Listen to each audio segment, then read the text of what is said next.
ST आंदोलनावरून Anil Parab यांनी सदावर्ते, खोत आणि पडळकर यांच्यावर निशाणा साधलाय। एसटी विलिनीकरणावर आंदोलन करणारे सदावर्ते, खोत, पडळकर कुठे गेले असा सवाल परबांनी केलाय।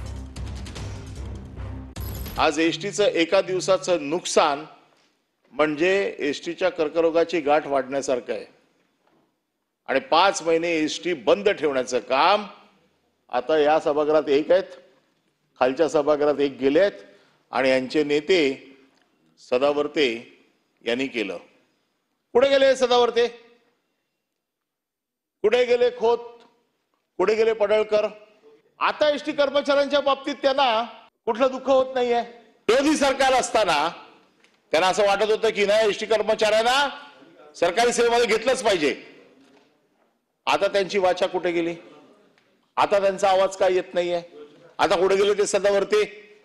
आता फक्त डोळे वटारले तर ताटाखालचं मांजर होऊन गपचूप बसलेले, त्यांची तेवढी हिंमत नाही आता एसटी कर्मचाऱ्यांसाठी रस्त्यावरती उतरण्याची।